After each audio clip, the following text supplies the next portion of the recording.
See Mr. Caterpillar. He's about to do something here.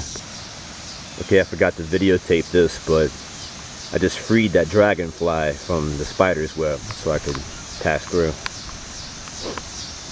I think he'll be all right. So we keep going in this direction. Sometimes you have to watch out for snakes.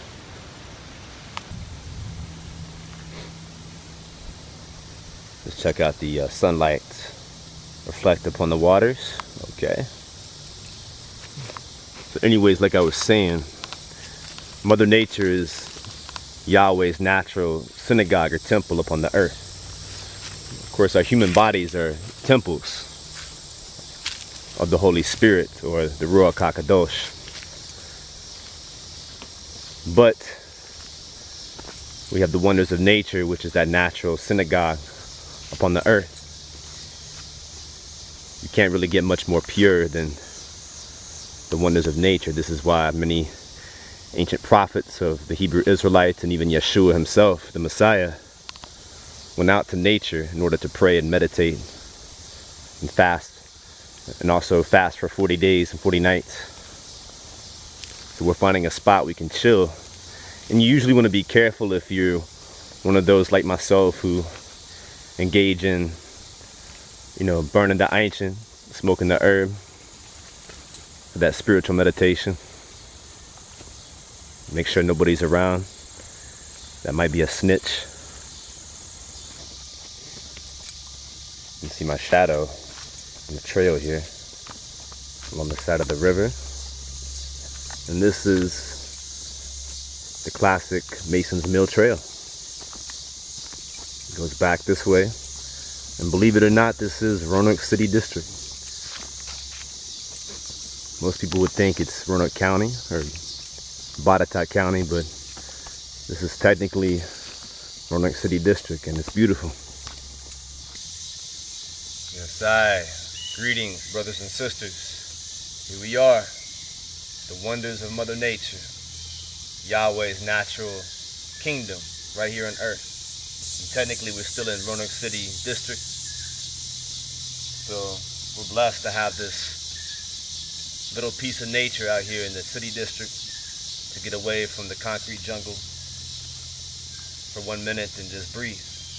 Elohim's natural temple right here on earth. God bless. So anyways, taking the time to burn the ancients, the natural incense for spiritual purposes. So as I was saying, some of you who are striving to be Torah observant like myself and many others, and mindful of the Sabbath, as we all should be, of Yahweh's commandments in Yeshua, in the light of Yeshua HaMashiach, the Son, through Yah's covenant, or the new covenant that we know as the Brahadasha, or the Adis Kedan. And many of you, like myself, may live in a particular atmosphere that may be with family or friends, a multitude of different people besides yourself. And sometimes on that Sabbath day or during Shabbat, there may be something going on in that household or apartment. Whether it be household or apartment or living space, where it kind of disables you from really keeping Shabbat holy and pure and set apart as it is intended to be. So I encourage many others to have a cyberless Sabbath, or take a nature hike. Go to somebody else's house who is Torah observant, have a Torah portion study or a Bible study, or just reason about world topics and keep your talk clean. Keep your talk clean. Don't get caught up in cursing too much or gossip about this and that. Keep the Sabbath holy and set apart. That's how you remember Shabbat. But, many people don't have that luxury of having a place to themselves to keep Shabbat holy, or going to someone else's house for a dinner or a feast. A few months ago, I hung out with some fellow Messianics around the Roanoke area in Southwest Virginia, mostly in parts of Bedford County. We went over to some people's house who have been blessed with prosperity. Huge, beautiful home, all different types of fellow born-again Messianic believers besides myself, and different types of converted Israelites came together in the true divine name of Yeshua. And we prayed together, we had a feast, we read scriptures together and reasoned, and even agreed to disagree on certain topics. And it was beautiful. I'm hearing footsteps, so I got paranoid for a second. But anyways, there's nothing wrong with spending Shabbat alone or with other people who are Torah observant, who are also born again through Yeshua or through Jesus Christ, of course. You could spend it with other Christians. They don't have to be people who call themselves Israelites or Messianic disciples or, Rastafari or Orthodox Christians. They could be different types of Messianics or different types of Christians if they're open to it, if they're open to being more Torah observant of what the Bible reveals with that original Torah foundation and keeping the commandments and keeping the true Sabbath day or the true Shabbat holy and set apart. This is what it means to remember the Sabbath and that commandment.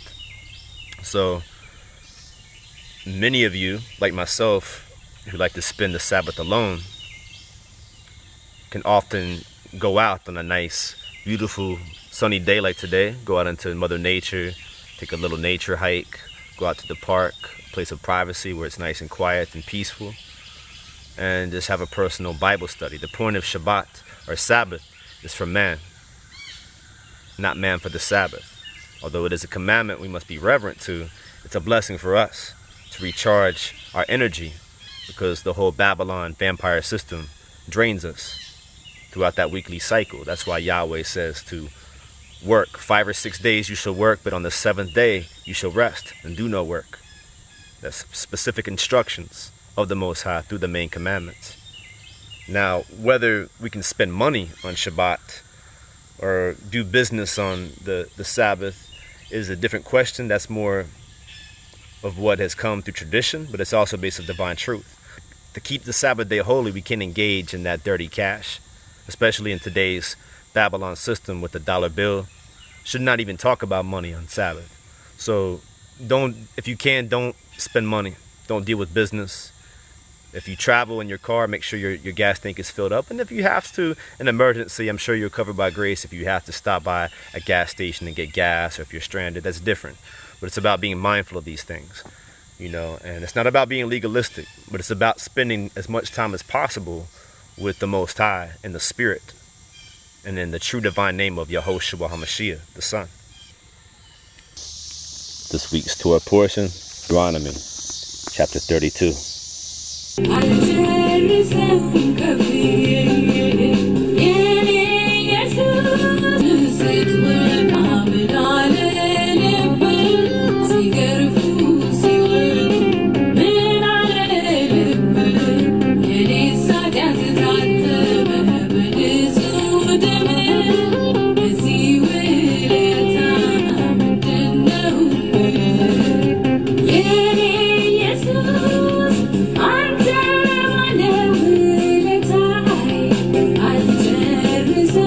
Every